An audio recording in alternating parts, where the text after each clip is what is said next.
Assalamualaikum warahmatullahi wabarakatuh. Alhamdulillahi rabbil alamin.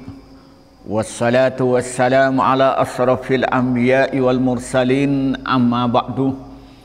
Para santri yang saya hormati, baik putra maupun putri dan pemirsa dimanapun Anda berada, pertama-tama kita bersyukur kepada Allah atas segala nikmat yang Allah berikan kepada kita.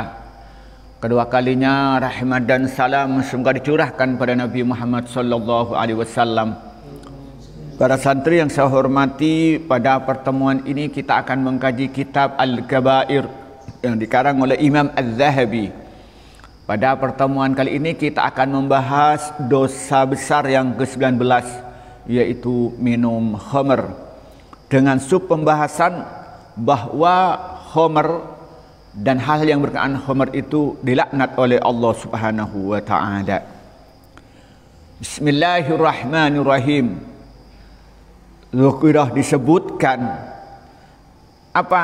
Min la'nin, dari saking laknat, dari laknat fil khamrih, dalam khamr.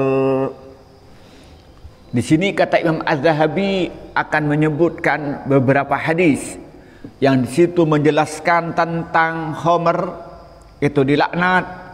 Orang yang membuat khamr dilaknat, yang minum khamr dilaknat, yang menjual khamr juga dilaknat oleh Allah. Bismillahirrahmanirrahim. Rawa meriwayatkan siapa Abu Daud, siapa Imam Abu Daud. Apa riwayatnya? Anna Rasulullah, sungguhnya Rasulullah sallallahu alaihi wasallam, qala, bersabda siapa? Rasulullah, lu'inat, dilaknat, al-khamru, apa khamr, bi'ainiha, dengan dirinya khamr, wa syaribiha, dan peminum khamr, wa sakiha, dan orang yang menuangkan khamr, wa ba'iha, dan orang yang menjual khamr, wa mubta'iha, dan orang yang membeli khamr, wa ashiriha, dan orang yang meres khamr, wa hamiliha, dan orang yang mengangkut khamr, wal mahmulati ilaihi, dan orang yang minta diangkutkan khamr, wa akili samaniha, dan orang yang makan hasil jualnya khamr.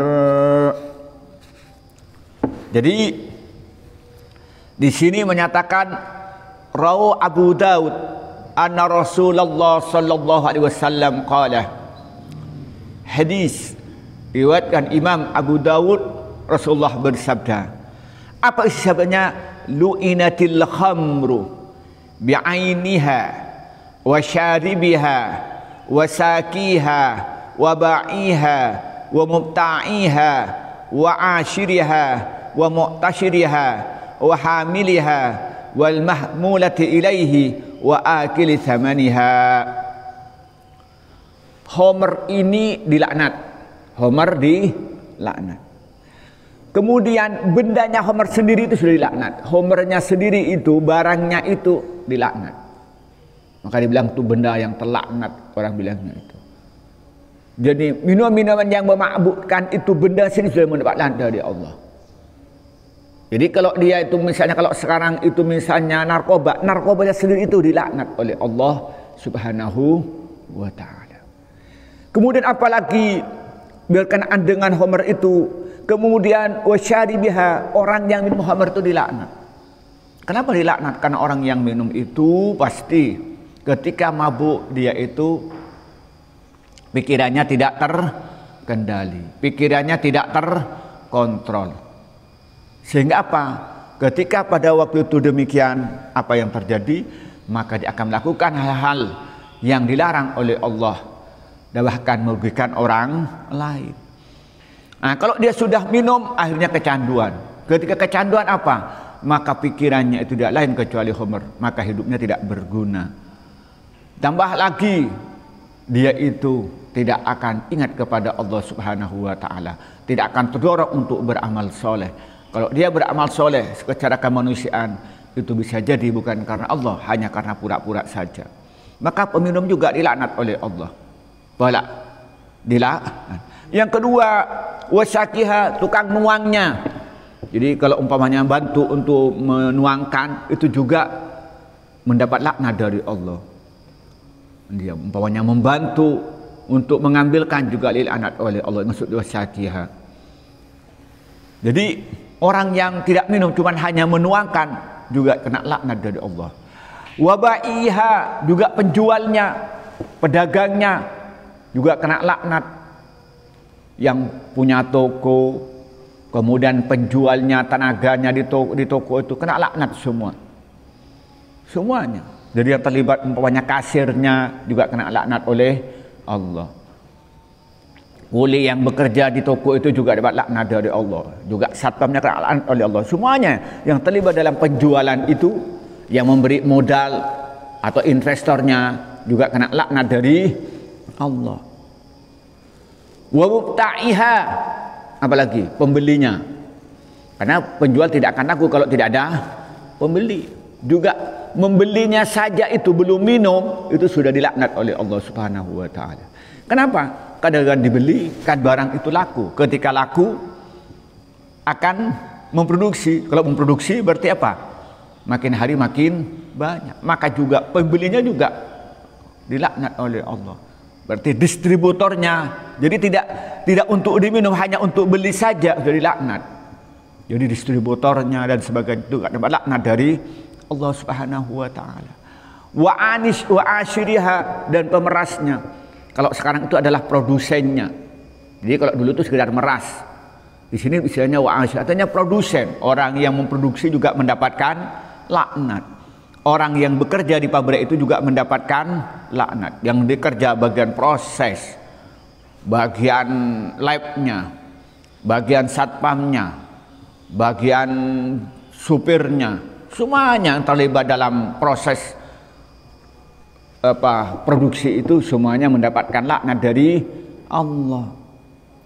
Wal mahmulati alai wa hamiliha, tukang ngangkutnya. Mulai dari umpamanya nih yang bawa itu umpamanya truk, mulai dari supirnya, kemudian pemilik mobilnya itu, kenitnya, semuanya yang terlibat dengan pengangkutan itu juga mendapatkan laknat dari Allah. Jadi atau perusahaan yang bagian untuk pendistribusian itu juga kena laknat dari Allah. Atau kurirnya istilah sekarang itu juga kena laknat dari Allah. Wal mahmulati alaihi, wal muhati ilaihi, dan juga yang minta diangkutkan. Jadi karena dia tidak bisa ngangkut, lalu nyuruh untuk ngangkut. Lalu umpamanya kalau sekarang tuh menggunakan online, dia menggunakan jasa online, yang membantu untuk mengangkutkan itu juga kena laknat dari Allah. Wa akili thamaniha, dan juga yang menghasilkan hasil penjualannya, keuntungan hasil penjualannya, semua terlibat kena laknat. Kalau bapaknya yang berjualan lalu hartanya diberikan pada anaknya, kena juga. Istrinya juga dikena juga. Siapapun yang tahu tentang uang itu hasil dari penjualan khamr, semuanya kena laknat dari Allah Subhanahu wa taala. Jadi ngeri. Jadi semua yang terlibat di dalam khamr itu juga kena laknat. Nah, konteks sekarang mungkin juga yang memberikan izin, yang membuat aturan, yang memperbolehkan minum-minuman keras itu juga akan dapat laknat dari Allah. Jadi mulai daripada khamr sendiri kena laknat, juga peminum kena laknat, yang menuangkan kena laknat, yang menjual kena laknat, yang membeli kena laknat, produsennya kena laknat, kemudian orang yang minta dibuatkan juga kena laknat, yang tukang bawanya kena laknat, juga yang dibawa laknat, dan juga keuntungan atau yang dimakan juga yang makan kena laknat. Na'udzubillah. Maka karena itu kita harus menjauhi. Lalu tanya orang, apa sih bahaya kalau kena laknat? Laknat itu apa artinya? Dijauhkan dari rahmat Allah. Kalau jauh dari rahmat Allah apa? Hidupnya sengsara. Orang yang kelihatannya kaya tapi hidupnya sengsara. Apa? Istrinya berbuat macam-macam sehingga hatinya tidak tenang. anaknya dia itu tidak hormat pada orang tuanya, bahkan menyakitin orang tua. Kelihatannya kaya, tapi dia itu hidupnya tidak tenang karena keluarganya tidak menyenangkan. Kelihatannya kaya, tapi ternyata pekerja-pekerjanya dia selalu untuk menipunya, sehingga hatinya tidak tenang. Jadi kelihatannya kaya, tapi oleh Allah tidak berikan ketenangan hati karena dijauhkan dari rahmat Allah. Mungkin dia punya jabatan, tapi juga tidak tenang jabatan itu karena selalu terancam. Keluarganya tidak baik, tenang teman-teman yang selalu ingin menghancurkannya juga tidak tenang. Jadi kenapa? Karena jauhkan dari rahmat Allah. Bahkan kadang-kadang ditimpa suatu penyakit yang sudah disembuhkan. Mulai darah tinggi, kolesterol, kencing manis dan lain sebagainya, sehingga sakit yang menimpa pada dirinya dia menjadi rusak. Maka hati-hati baik putra maupun putri, ingat itu mendapat laknat. Yang suka minum minuman keras dan sebagainya harus hindari, jangan berteman dengan orang yang sudah ketahuan minum minuman itu, karena dengan sendirinya akan terlibat dengan minuman itu, karena semuanya akan berlaknat dari Allah Subhanahu wa taala. Warawa dan meriwayathu pada hadis Al-Imam Ahmad min hadis Ibnu Abbasin, dari hadis Ibnu Abbas. Qala, apa kata Ibnu Abbas? Sami itu mendengar saya Rasulullah yaqulu, bersabda Nabi. Apa katanya Nabi? Atani, datang nih kepadaku siapa? Jibrilu, siapa? Malaikat Jibril.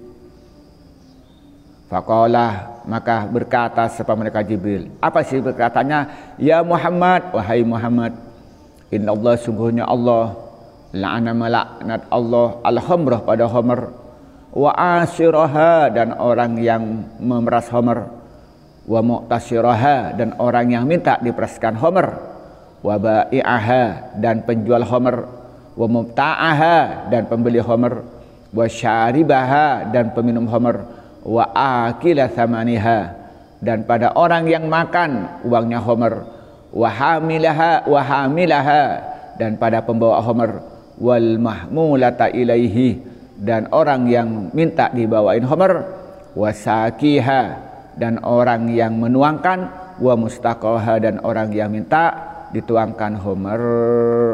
Ini hampir sama artinya, cuman riwayat yang lain. Apa katanya? Warawal Imamu Ahmadu min hadis Ibni Abbasin. Hadis riwayat Imam Ahmad riwayatkan hadis yang datangnya dari sahabat Abdullah bin Abbas. Apa katanya? Qala sami'tu Rasulullah yaqul, saya mendengar Rasulullah bersabda. Apa isi sabdanya? Katanya Rasulullah bersabda, atani Jibril alaihi salam faqala, datang kepadaku Jibril alaihi salam, lalu dia berkata, apa sih katanya? Ya Muhammad, inna Allah la'ana al-khamra wa asiraha wa mu'tasiraha wa ba'i'aha wa mubta'aha wa syaribaha wa akila thamaniha wa hamilaha wal mahmulata ilaihi wa saqiha wa mustaqiha. Wahai Muhammad, sungguhnya Allah melaknat kepada khamr. Khamr sudah dilaknat oleh Allah, seperti yang dijelaskan tadi. Jadi bendanya itu sudah dilaknat oleh Allah Subhanahu wa taala. Lalu orang berkata, kalau itu dilaknat, kenapa oleh Allah ciptakan? Iya bayar. Kalau sudah ini oleh Allah sudah dimurkain khamr itu, kenapa diciptakan? Ya untuk diuji, untuk sebagai ujian kepada siapa? Kepada manusia. Coba begini, sampean pernah ikut ujian pilihan kan ya? Multiple choice itu ya. Tanyain. Pertanyaannya begini. Kotornon, Lumajang. Nah, Kotornon ada di Kabupaten Lumajang, pilihannya. Ada di Kabupaten Jember, ada di Kabupaten Sampang. Sekarang pilihlah yang benar. Yang benar mana? Majang. Kenapa kok dipasang untuk apa? Kok dipasang ini Banyuwangi, Sampang? Apakah gurunya nggak tahu? Tahu, tapi untuk apa? Untuk menguji. Tahu nggak sampean? Iya Pak ya. Nah begitu Allah itu menciptakan khamr itu dilaknat. Kenapa diciptakan? Untuk menguji. Seperti kayak tadi itu. Nah, bukan gurunya tidak tahu yang namanya Kotornon itu di Lumajang, Kotornon itu nggak ada di Jember, tapi untuk nguji, tahu nggak ini siswa saya ini? Allah nguji, taat nggak dengan perintah Allah hamba-hambanya ini? Nah itu, maka di situ Homernya itu dilaknat. Kemudian apa setelah itu? Wa asyiraha, pembuat Homer. Karena nggak mungkin Homer itu ada kalau tidak ada produsen. Iya Pak ya. Penyebab pertama siapa? Produsen, tukang buat. Orang mau minum Homer, Homernya nggak ada pembuat. Jadi nggak mungkin, nggak ada. Maka karena itu posisi yang kedua siapa? Produsen, tukang merasnya, tukang buatnya. Itu laknat yang kedua. Laknat yang ketiga apa? Wa mu'tasyiraha, yang mesan, mesan. Jadi orang yang mesan itu, yang inden, nah, itu juga urutan yang kedua. Karena sebab ada pesanan, pasti akan apa? Memproduksi. Maka urutan yang kedua yang mendapat laknat dari Allah. Berikutnya apa? Wa ba'i'aha, menjual. Ya, kalau nggak jual kan berhenti produksinya. Iya Pak ya. Pokoknya ada produsen sudah pabrik minuman yang memabukkan. Nah, tapi nggak ada pemesannya, ya tidak ada yang beli. Ada mesannya, tapi tidak ada penjualnya, kan nggak ada pendistribusian, akan terhenti produksi itu. Setelah itu apa? Setelah ada penjual apa berikutnya? Wa mubta'aha, pembelinya. Ada penjualnya nggak ada pembelinya, kan terhenti. Maka membeli bukan untuk minum, beli saja. Itu sudah laknat. Karena dengan ada yang membeli, terjadilah namanya adanya penjual. Adanya penjual, ada yang pemesan. Pemesan ada, dengan yang pemesan adanya produksi. Dengan yang produksi, Homer itu ada. Maka mungkin urutannya apa berikutnya? Adalah pembelinya. Setelah itu berikutnya apa? Wasyaribaha, minum. Orang pedagang juga pembeli akan terhenti kalau nggak ada yang minum, karena akan terjadi apa? Tumpukan-tumpukan produk. Itu yang terjadi. Nah, setelah itu apa? Wa akila thamaniha, dan juga yang mengambil keuntungan. Jadi bisa jadi dia itu apa? Investor, juga termasuk wa akili thamaniha, bukan pedagangnya. Dia itu bukan manajer perusahaan, bukan manajer perdagangan, tapi dia apa? Investor. Karena kalau nggak ada modal, nggak bisa terjadi produksi. Maka juga yang makan hartanya itu juga mendapat keuntungan. Kalau ternyata keuntungannya diberikan pada anaknya, diberikan pada istrinya, keponakannya, semuanya akan mendapat dari Allah. Maka hidupnya kocar kacir. Berikutnya apa katanya? Wahamilaha. Apa yang terjadi? Tenaga transportasinya, tukang ngangkut barang-barangnya, karena barang-barang itu tidak akan sampai kepada tujuan tanpa diantarkan, tanpa ada jasa pengantarkan. Maka karena itu juga kena laknat dari Allah Subhanahu wa taala. Lah itunya apa? Wal muhmalata ilaihi, juga yang minta dibawakan. Jadi umpamanya tenaga yang nyuruh orang lain untuk mengangkut juga kena laknat. Ditambah lagi wasakiha, dan juga tukang tuangnya. Nah biasanya kenapa di sini menggunakan wasakiha? Kalau di acara-acara kalau di cerita-cerita atau di film itu kan ada tukang nyelennya itu ya, ke gelas itu. Wah, itu juga kena laknat. Wa mustaqiha, dan juga minta dituangkan. Semuanya kena laknat dari Allah Subhanahu wa taala. Nauzubillah. Jadi orang yang terlibat di Homer itu rombongan kena laknat dari Allah. Jadi mulai dari produsen kena, Homernya sendiri sudah laknat dari Allah, produsennya kena laknat, kemudian yang mesan hasil produksi juga dilaknat, apa pedagangnya juga kena laknat, juga pembelinya kena laknat, peminumnya apalagi kena laknat, yang makan hasilnya untungnya kena laknat, orang yang membawanya kena laknat, yang menyuruh bawa dilaknat, tukang tuangnya kena laknat, yang minta dituangkan semuanya laknat. Ini hadis diriwayatkan Imam Abu Daud. Coba bayang. Ini riwayat Imam Ahmad, keliru. Hadis diriwayatkan Imam Ahmad yang datangnya dari Abdullah bin Abbas. Jadi hati-hati. Nah, kalau sudah laknat, ya sudah rusak. Maka kita lihat mana ada seorang pemabuk itu keluarganya baik. Nggak ada. Walaupun kelihatannya kaya, kelihatannya kayak punya jabatan, hidupnya itu sudah nggak karuan. Karena di situ itu, maka orang yang sudah kena minuman yang mabukkan itu, maka sarafnya sudah tidak baik. Dia mudah tersinggung, mudah marah. Dan kadang-kadang kalau dia sampai parah, rusak sarafnya, apalagi terlibat di narkoba, sudah sarafnya rusak, sudah hancur hidupnya.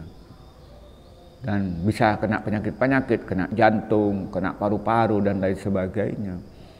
Nah, kencing manis dan sebagainya akibat daripada minum-minuman yang memabukkan. Na'udzubillah.